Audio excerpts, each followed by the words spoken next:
আমাদেরকে ঐক্যবদ্ধ হতে হবে। আমরা যদি ঐক্যবদ্ধ না হই, আজকে ইরানের উপর যে হামলা হচ্ছে, আজকে ফিলিস্তিনের উপর যে হামলা হচ্ছে, একইভাবে সকল মুসলিম বিশ্বের উপর, সকল দেশের উপর হামলা হবে। আমরা আমাদের ইয়াহিয়া সিনওয়ারকে হারিয়েছি, আমরা আমাদের ইসমাইল হানিয়াকে হারিয়েছি। আমরা দেখতে পাচ্ছি আজকে সারা বিশ্বের এক উন্মুক্ত কারাগার গাজ্জা।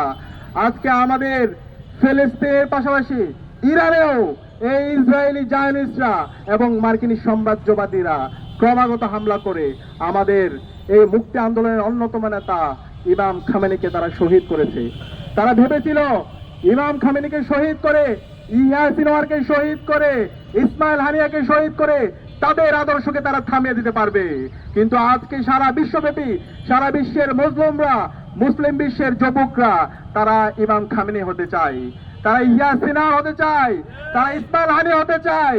এবং আমরা বিশ্বাস করি মুসলিম বিশ্বের যুবকদেরকে সাথে নিয়ে আমরা এই আগ্রাসন ভেঙে দিব, আমরা এই আধিপত্যবাদ ভেঙে দিব, আমরা এই জায়নবাদ ভেঙে দিব ইনশাআল্লাহ। সে কারণে আমি সবাইকে অনুরোধ করব, আমাদেরকে ঐক্যবদ্ধ হতে হবে। আমরা যদি ঐক্যবদ্ধ না হই, আজকে ইরানের উপর যে হামলা হচ্ছে, আজকে ফিলিস্তিনের উপর যে হামলা হচ্ছে, একইভাবে সকল মুসলিম বিশ্বের উপর, সকল দেশের উপর হামলা হবে। সুতরাং এই জুলুমের বিরুদ্ধে, এই অন্যায়ের বিরুদ্ধে, এই আগ্রাসনের বিরুদ্ধে, এই সাম্রাজ্যবাদের বিরুদ্ধে আমাদেরকে ঐক্যবদ্ধভাবে আমাদেরকে কথা বলতে হবে, আমাদের প্রতিবাদ প্রতিরোধ জারি রাখতে হবে। আমরা দেখতে পাচ্ছি এই মার্কিনীদের যে জাতিসংঘ, সেই জাতিসংঘটা একটা পুতুল সংগঠনে রূপান্তরিত হয়েছে। তাদের অনেক মানবাধিকার চার্টার আছে, আপনারা তাদের মানবাধিকারের যে চার্টারগুলো আছে সেগুলো একটু পড়বেন। আইসিএসপিআর, কনভেনশন এগেইনস্ট টর্চার, অসংখ্য তারা মানবাধিকার সনদ তারা তৈরি করেছে। চমৎকার চমৎকার তারা ওই মানবাধিকার সনদে কথা বলেছে, কিন্তু তাদের মানবাধিকার সনদ সম্পূর্ণ দ্বিচারিতামূলক। তারা নাগরিকদের অধিকারের কথা বলে, একইভাবে তারা ফিলিস্তিনে আমার মা বোনদেরকে তারা শহীদ করে। তারা মানবাধিকার রক্ষার কথা বলে, তারা ইরানের মধ্যে হাজার হাজার নাগরিকদেরকে তারা হত্যা করে। সুতরাং এই ধরনের পুতুল সংগঠনকে আমরা ধিক্কার জানাই।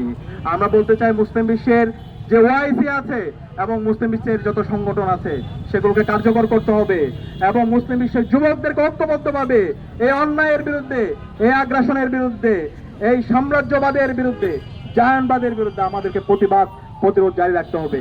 আমরা বাংলাদেশ থেকে শহীদ ইমাম খামেনিকে শ্রদ্ধার সাথে স্মরণ করছি, আল্লাহর কাছে দোয়া করছি, আল্লাহ পাক সুবহানাহু ওয়া তাআলা ইমাম খামেনিকে জান্নাতুল ফেরদৌসের মেহমান হিসেবে কবুল করুক। আমাদের সাথে আদর্শিক অমিল থাকতে পারে, কিন্তু অন্যায়ের বিরুদ্ধে, জুলুমের বিরুদ্ধে, সাম্রাজ্যবাদের বিরুদ্ধে আমাদেরকে কথা বলতে হবে।